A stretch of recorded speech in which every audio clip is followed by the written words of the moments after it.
Well, greetings subscribers, welcome back to the channel, welcome back to the vlog, and this video is actually a special request from all my old school BMX guys and girls. I guess after I posted so many videos of my 1984 Hutch TRICKSTAR, and then I posted the one about these white Haro freestyle tires from the same time period. People said, hey, show us some more photos and detail on that Robinson. So here you have it. This is my 1980 Robinson Pro. I got the frame and forks in December, Christmas 1981. And this is pretty much the bike that I raced and rode freestyle and did everything on from 1981, or basically 82, all the way through about 1986. And that's when I parked it, retired it, and it's pretty much exactly as it was back then. So of course, you know, I did upgrade the tires because I had a blowout, and not really a blowout on the tire, just the tube was had it sitting in the living room, heard a funny sound, and went, oh look, 40 years later the tube finally gave up the ghost. So thankfully it took me a little while to find these replacement tires, but these are the newer Haro Freestyle.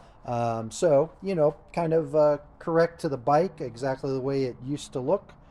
So I'm happy about that. And then we'll just go through some of the pieces parts, because there were some things that I wanted to upgrade on this and kind of do a little mini restoration, but I just can't find it in my heart to really alter anything on the bike from how it's been all of these years, and this is exactly the way I'm going to keep it. As far as tires, yeah, I got these new Haro Freestyle. These are great. They're great on the rollers. They have like really no tread, so they're perfect, nice and quiet on this bike currently right now. From about 1983 or maybe 84, I have these Area 7X in chrome. I have always been surprised and amazed at the finish on these, and the fact that the brakes just never wore off the chrome plating or anything. I mean, they are in perfect condition, and they are as they were back then with the same Suzy hubs, so no change on that. Robinson forks, you can see the rake on those, although it's actually interesting that when you put the wheelbase compared to the Hutch TRICKSTAR, it's exactly the same. It's just a difference of the head tube angle and the leading forks. So I guess we'll do front brakes. Now, I at a time had MX1000s, was looking everywhere for a set of MX900s, but you couldn't get those any place. So ended up running these Shimano Tourneys, because they are like a 800 or 900, so that worked good with the front brakes. But as you can see, still running the Matt Hauser brake pads a little down low, not ideal. Coming around the rest of the front, yep, I have the original Oakley F1 grips. These are not repops, these are from like 1983 or 84. Same thing with the Dicomp MX Tech 3s. These are the original brake cable. Nothing has really changed. Original CW Pro bars, again, nothing changed on those. And then yeah, something that I've been looking for online everywhere is one of these Aero mesh number plates. Now, it took me actually about 3 years to find a replacement, and the only one that I could actually find over in Australia was this green one, which was fine. As you can see, look at the difference between, you know, the age rot. That's 40 years for you. But they do have the Aero mesh or Aero speed ones you can get online, but they're not the same. These are the ones that had the metal wire mesh, and you can see it's not like at a 45-degree angle. It's straight, and that's what this one is. It's just in black. So the idea was when I finally got this, I could change out the mesh on the inside along with my custom little chrome weave, and it'd be perfect except for the color. So No problem there either, because I was also able to source, depending on where it is, oh, I guess it's stuck here. I was finally able to source out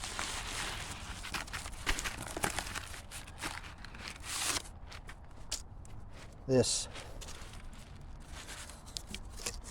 Aero graphic replacement. So this is yeah, the Aero graphic overlay, and as you can see, it's exact. And then I have some Haro Stadium numbers. These are from like 1984, 85 as well. However, they're not the right size. So the ones that I had on that plate, I got at I think Yamaha of Las Vegas. They were actually MX numbers, and they were 8-inch. So you can kind of see here, this is what pretty much fell off of the number plate, you know, after so many years, because they were just stuck on there. So unfortunately, you know, I went around with some of these numbers around town, went to a couple sign shops, said, hey, I just need some numbers. I think they're the font is Impact, and they're 8-inch, and I can't believe the amount of places that gave me the runaround on it. So shout out to Advantage Design. I don't know, I'll put the link in the description. They're online, and they were actually able to easily match the font and match the size as well. 8-inch, exactly what I wanted. So we'll get these put back on the number plate, get those exactly the way they were back in the day. And aside from that, what else do we have for goodies? Oh, now that Hutch has been making repops on the Hutch bear traps, you know, although I have a pair on the Hutch Trickstar, you know, back in the day, I always wanted bear traps, could not afford these. You know, when they ran another batch of these, the JDBs, you know, I thought, well, I'm going to finally have them.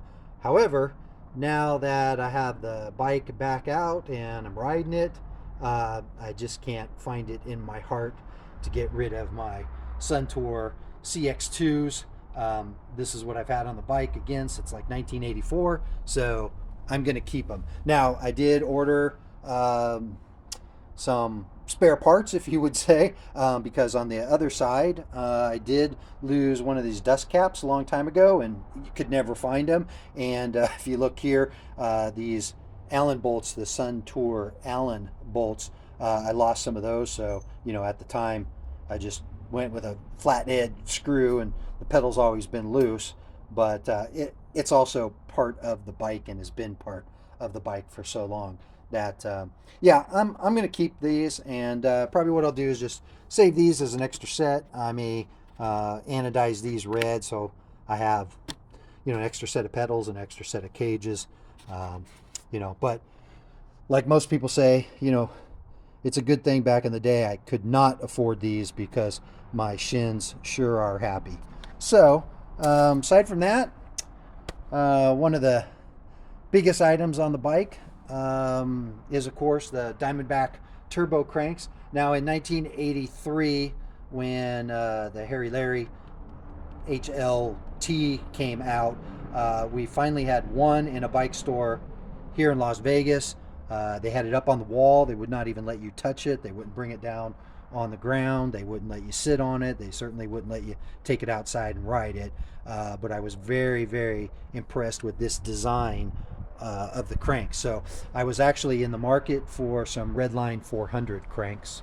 Those were the ones like this, without the pinch, no single pinch or double pinch. However, they were very, very expensive. I asked the owner, because he knew me, about getting a set of Diamondback turbo cranks and if they sold those separately, and he actually said, I don't think so, but let me check with Diamondback and with one of the factory reps. And then coincidentally enough, ended up running into one of the factory guys, and I was able to, and actually was one of the first to get the Diamondback turbo crank set separately. So of course these came in with the gunshot bluing on them.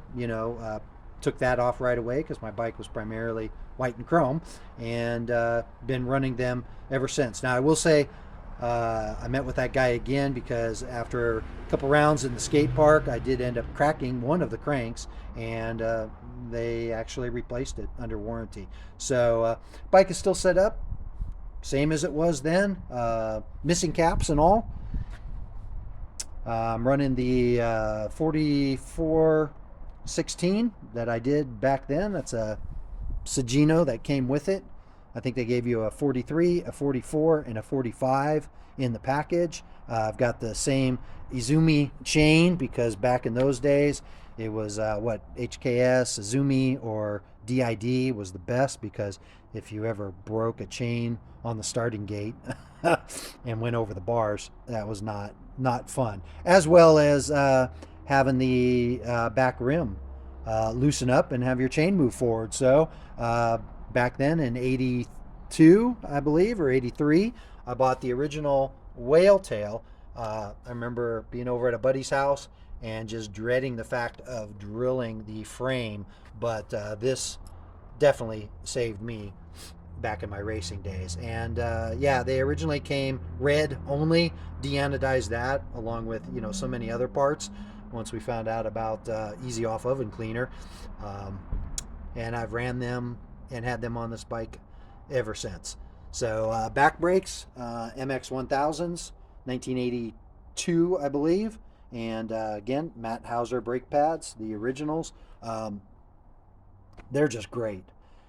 What else? Hutch laid back seat post, Suntour seat clamp, the same Kashimax seat, just like this Arrow one that I have on the Hutch TRICKSTAR. And then when we get up to the front here, Tough Neck Pro neck, exactly the way it was. And even back before Hutch was selling the stem clamps, we used to do this. We'd take a pipe or extra piece from a set of forks that you didn't want, cut that out, put that here, so that you didn't bend the neck, and worked great. So there you go. Yeah, original decals. Nothing's really been changed out on this bike since 1980 whatever. And unlike a few of my other friends, I never got rid of this bike. I'm never going to get rid of this bike. I am surprised by people that talk about their childhood and the bikes that they had and that they wish they still did. Thankfully, I still have this bike and never getting rid of it. Oh, and the last thing, yeah, I usually don't run that tough neck like that. I have the California Light pads. I do have a whole set, but I usually just run this here, and that's about it. So yeah, that's my 1980 Robinson Pro. I couldn't even begin to explain the adventures, the miles, just everything that this bike brought me back when I was a kid. And just another shout out to the Hutch TRICKSTAR. This is the bike that I wanted so badly. Redline flights, the 6 spokes, tough wheels, pretty much exactly the way it's set up here. I just could never afford this when I was a kid.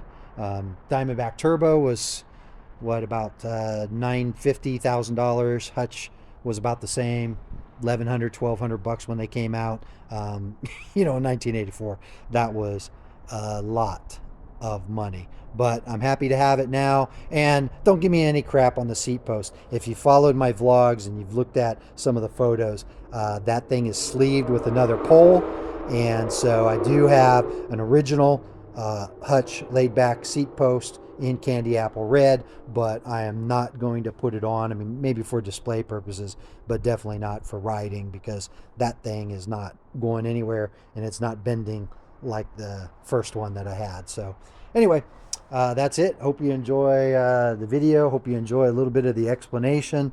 And man, they sure don't build them like they used to. Hey, just an update on the number plate. Shout out again to Advantage Design. These numbers match perfectly. I could not be happier.